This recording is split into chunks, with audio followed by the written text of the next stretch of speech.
people would argue that the US actually saw the rise of ISIL coming and turned a blind eye, or even encouraged it as a counterpoint to Assad. And a secret analysis by the agency you ran, the Defense Intelligence Agency, in August 2012 said, and I quote, "There is the possibility of establishing a declared or undeclared Salafist," it's not secret anymore, it was released under FOI. The quote is, "There is the possibility of establishing a declared or undeclared Salafist principality in eastern Syria, and this is exactly what the supporting powers to the opposition want in order to isolate the Syrian regime." The US saw the ISIL caliphate coming and did nothing. Yeah, I think that where we missed the point, I mean, where we totally blew it, I think, was in the very beginning. I mean, we're talking 4 years now into this effort in Syria. Most people won't even remember. It's only been a couple of years. The Free Syrian Army, that movement. I mean, where are they today? Al-Nusra, where are they today? And how much have they changed? When you don't get in and help somebody, they're going to find other means to achieve their goals. And I think right now what we have allowed is... Hold on, you were helping them in 2012. We've allowed this extremist...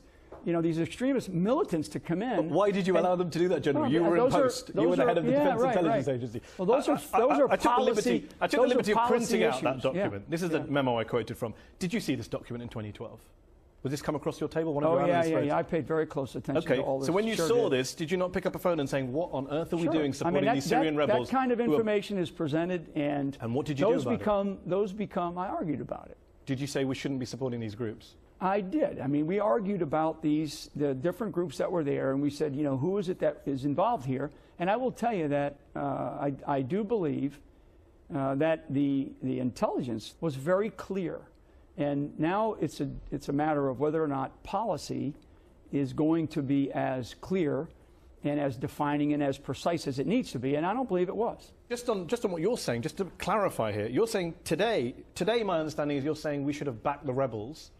You're saying in government you agreed with this analyst. We should have done more earlier on in this effort, you know, than we did. But in 2012, which was 3 years ago, let's just be clear, just for the sake of our viewers. In 2012, your agency was saying, quote, "The Salafists, the Muslim Brotherhood, and Al-Qaeda in Iraq are the major forces driving the insurgency in Syria." In 2012, the US was helping coordinate arms transfers to those same groups. Why did you not stop that if you're worried about the rise of quote-unquote Islamic extremism? I mean, I hate to say it's not my job, but my job was to ensure that the accuracy of our intelligence that was being presented was as good as it could be.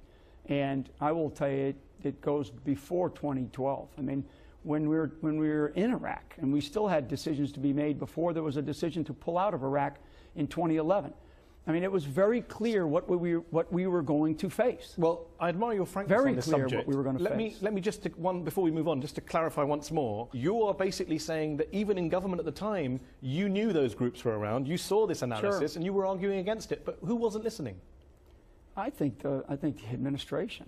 The administration turned a blind eye to your analysis. I don't know if they turned a blind eye. I think it was a decision. I think it was a willful decision. A willful decision to go support an insurgency that had Salafists, Al-Qaeda, and Muslim Brotherhood. A willful decision to do what they're doing, which you'd have to really ask the president, what is it that he actually is doing with the policy that is in place, because it is very, very confusing. I'm sitting here today, Mehdi, and I can't tell you exactly what that is. And I've been at this for a long time. Okay, well, let's go back to Iraq. I just want to ask you one last question about Iraq. Many would argue that the Iraq invasion was a recruiting sergeant for extremists and terrorists. You seem to have conceded partly that earlier on in this interview. You said that I think it was a strategic mistake. I think history will not be kind. But let me just get very specific on Iraq. US prisons in Iraq are believed to have helped radicalize thousands of young Iraqis who passed through them. Absolutely. Not just through torture, but through providing a recruiting ground, a meeting place, a training facility for the very same militants that the US is now bombing. I think 17 of the top 25 there's no doubt that the prison system that was the Iraqi prison system became, you know, training ground, the training ground for what we're facing So it today. wasn't just 2003 that US poured fuel on the fire. It was much later on as well. Well, I don't think it was so much. It's not the US so much. Let me quote your former colleague, Major General Douglas Stone, who ran the US detention system in Iraq. He said he called the US prison system a jihadi university that was breeding more terrorists. Yeah, I believe that. And he ran them.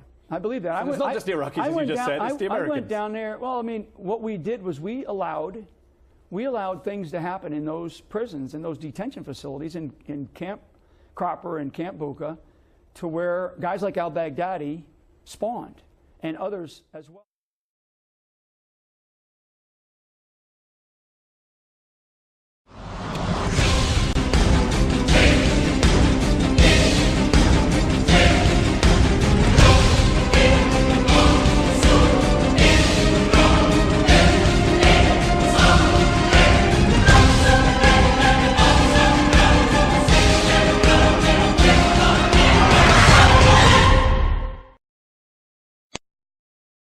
We also have a history of kind of moving in and out of Pakistan.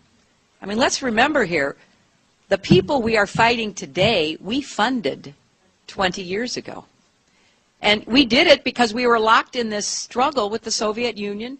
They invaded Afghanistan, and we did not want to see them control Central Asia, and we went to work. And it was President Reagan, in partnership with the Congress, led by Democrats, who said, you know what, sounds like a pretty good idea.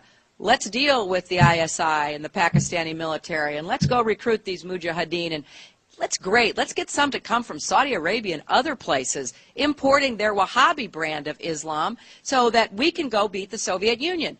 And guess what? They retreated.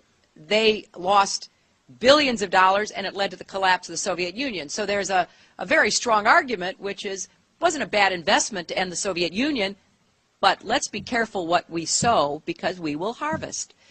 So we then left Pakistan.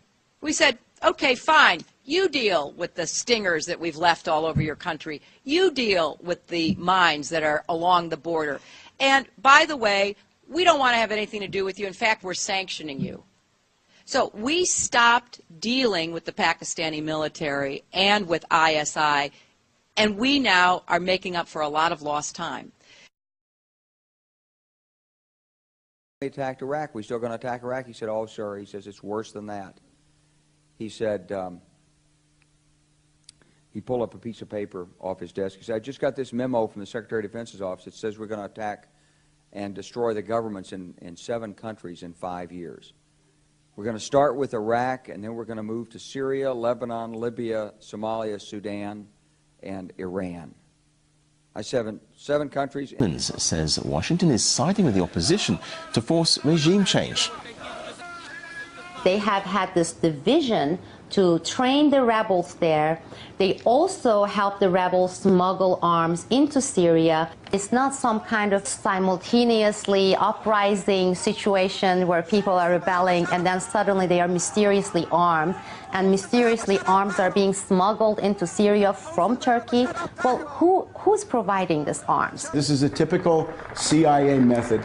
In this case, it's a joint production of CIA, MI6, Mossad, the DGSE of the French. It's got money coming from Saudi Arabia, the United Arab Emirates, and Qatar. I would not call this a civil war by any stretch of the imagination. I think that's a very, very misleading term in the following sense. What you're dealing with here are death squads. You're dealing here with... Ici que la France reconnaît la coalition nationale syrienne comme la seule représentante du peuple syrien, et donc comme le futur gouvernement provisoire de la Syrie démocratique.